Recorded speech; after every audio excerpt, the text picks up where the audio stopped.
दोस्तों आज की हमारी सच्ची कहानी की शुरुआत होती है उत्तर प्रदेश के मेरठ जिले से।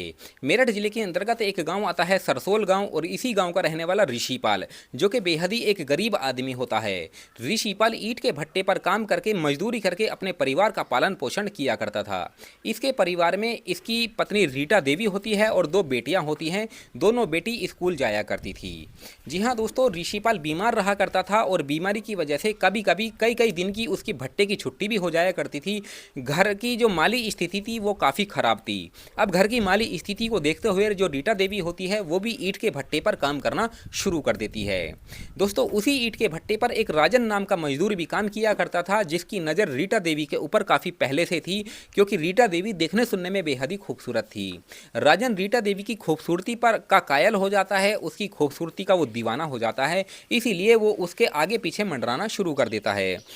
धीरे धीरे वो रीटा देवी को अपने जाल में फंसा लेता है। पहले तो इन दोनों की बातें शुरू होती है और बातों के बाद दोस्ती हो जाती है और दोस्ती से इन दोनों का जो रिश्ता होता है वो अनैतिक रिश्तों की ओर चला जाता है।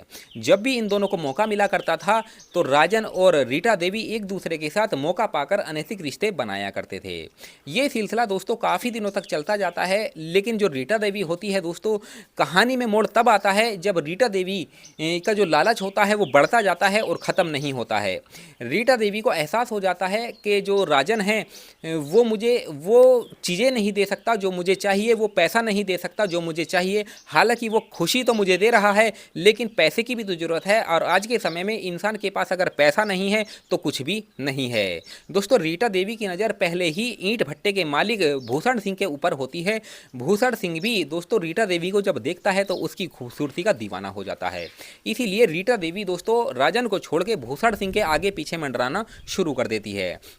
धीरे धीरे इन दोनों की बात हो जाती है और बात होने के बाद दोस्ती के बाद इन दोनों के साथ भी अनैतिक रिश्ते हो जाते हैं। दोस्तों भूषण सिंह को रीटा देवी को जब भी मौका मिला करता था तो ये दोनों एक दूसरे के साथ अनैतिक रिश्ते बनाया करते थे।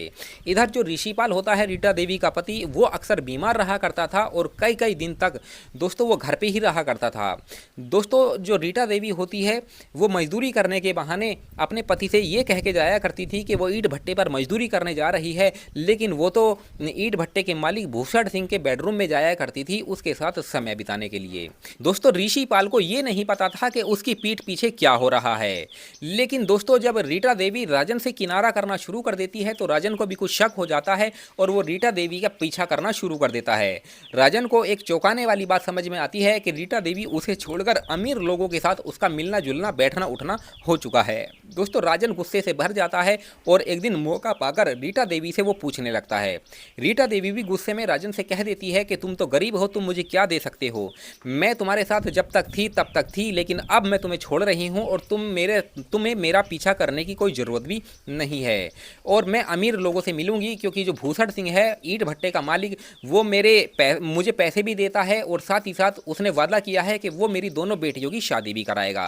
अब तेरे पास क्या है, तू तो गरीब है, ईंट भट्टे पर काम करता है, तू तो वो मुझे नहीं दे सकता जो भूषण सिंह मुझे देगा। दोस्तों उसके बाद जो राजन होता है उसे वो बात बहुत ज़्यादा बुरी लग जाती है और उसके बाद वो वहाँ से चला जाता है। लेकिन गुस्से में दोस्तों जो राजन होता है वो इतना गुस्से में आ जाता है, इतना कंट्रोल से बाहर हो जाता है और वो यही सोचने लगता है कि दोस्तों कि रीटा देवी मेरी नहीं हो सकती तो वो किसी और की भी मैं उसे नहीं होने दूंगा। इसीलिए वो अपने दिमाग में एक खौफनाक प्लान बना लेता है। दोस्तों एक दिन शाम के समय रीटा देवी भट्टे से काम करके अपने घर लौट रही होती है, तभी राजन उसे रास्ते में रोक लेता है और उसे मीठी मीठी बातों में फंसाकर झाड़ियों के पीछे लेकर चला जाता है। रीटा देवी उसके ऊपर विश्वास करके वहाँ पर चली जाती है, लेकिन तभी राजन अपनी जेब से एक रस्सी निकालता है और उस रस्सी से गला घोंटकर रीटा देवी की हत्या कर देता है। उसके बाद उसका गुस्सा वहीं पर भी शांत नहीं होता है, वो रीटा देवी के शव के साथ अमानवीय व्यवहार करके वहां से फरार हो जाता है। अगले दिन जब सुबह होती है तो गांव के लोग वहां पर इकट्ठा हो जाते हैं और तुरंत पुलिस को खबर कर दी जाती है। पुलिस मौके वारदात पर आ जाती है और रीटा देवी का जो शव होता है उसका पंचनामा बना के उसे पोस्टमार्टम के लिए भेज दिया जाता है।